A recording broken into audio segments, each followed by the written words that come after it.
Hi, this is Kerry Artak with Wicked Stocks, bringing you your daily Tesla report for Tuesday, December 17th, 2024.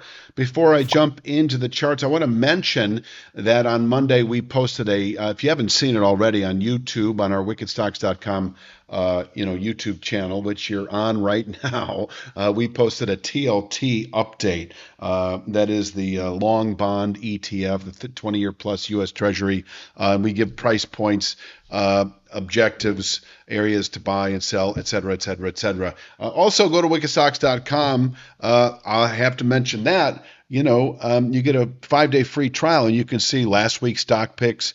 American Airlines, Broadcom. Broadcom reached its objective like before we even were able to jump on it because of the earnings that came out last week. But, the prior week is still relevant, Okta and Roku. So check out wickedstocks.com. Take advantage of that 5-day free trial, and you'll have access to everything that we produce, even on a daily basis. The daily Triple Q, the daily SPY, weekly Apple stock. In fact, while I'm talking about the Triple Q, I do want to mention anyway, within the contents of this letter, the fact that the Triple Q posted a long-term buy signal a few weeks ago, and this is part of it.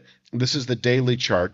The weekly chart shows a much more significant 5-year channel top. We also settled above at the same time at the end of a week, setting off a long-term buy signal that is expected to yield continued notable gains for the Triple Q and the Nasdaq 100 as we continue really through 2025.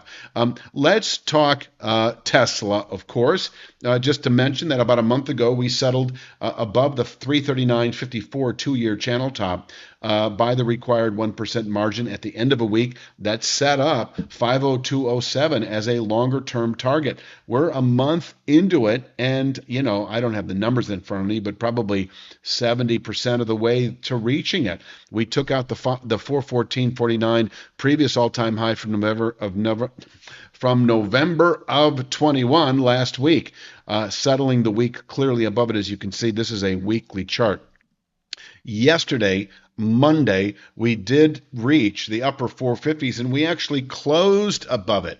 Now, this is by a narrow margin. I'm not going to balk at calling this a secondary show of strength. Certainly 459.78 to 458.32 is your support. I do want to see the market continue pulling away, though, of course, because we're pretty close to this. This was a late day push, settling near the highs. 463.19 was the high itself. We have that as a minor point. Certainly, if we were to gap above it today, Tuesday, we could continue. And in fact, let me just finish with this image that holding above 459.78, a level that can be bought. We are right there, but it can be bought in anticipation of 487.63 if you look to the far right in the support resistance column. And 487.63, nothing more than a steeply rising channel top on the daily chart. That 487.63 formation is actually in reach possibly today, where we could place a daily high.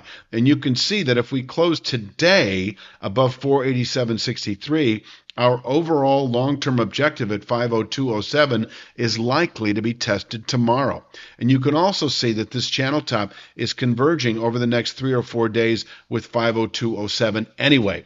But for you day traders, it really is an upper 450s support, 458.32 to 59.78, able to contain daily selling pressures, possibly through the rest of the week, above which 502.07 likely over the next week, 2 at the very most, and the 487.63 channel top in reach over the next day or 2, assuming we hold 459.78 to the downside. 487.63 can contain today's highs. If we close above 487.63, then tomorrow we should actually see our overall objective at 502.07, where we could top out through the first quarter. This is a 5-year channel top, possibly into later 25. From here, we could rotate south and fall away into the 339.54 region and climbing, let's just call it the 340s, 350s, within 2 to 3 months of testing 502.07.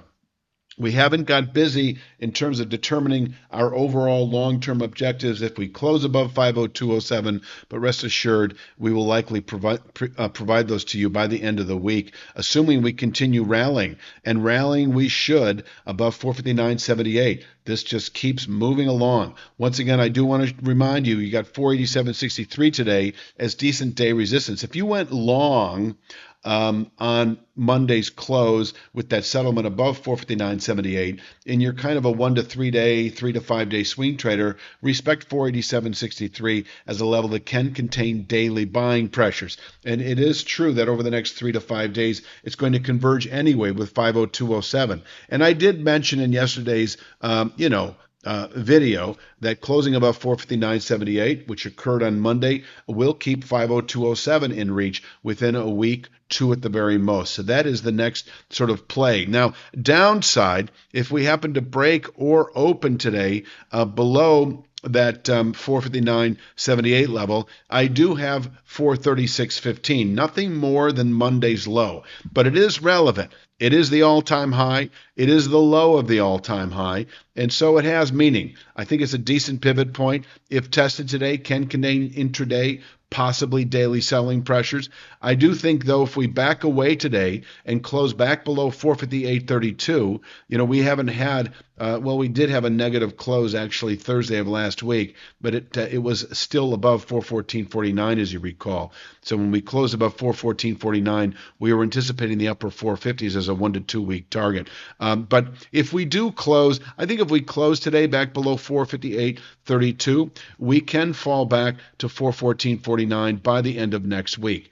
And I say can, I'd say it's much more probable if we were to also close today below 436.15. So I'll leave that to you. There's another way of framing this, that we are certainly bullish through the rest of the week and into next above 459.78, expecting our overall objective at 50207 between now and say the end of next week. In terms of playing the short side aggressively, I think you can do that. I'm talking short term. I'm talking like 1 to 2, 2 to 3 days, closing below 436.15. We've got 414.49.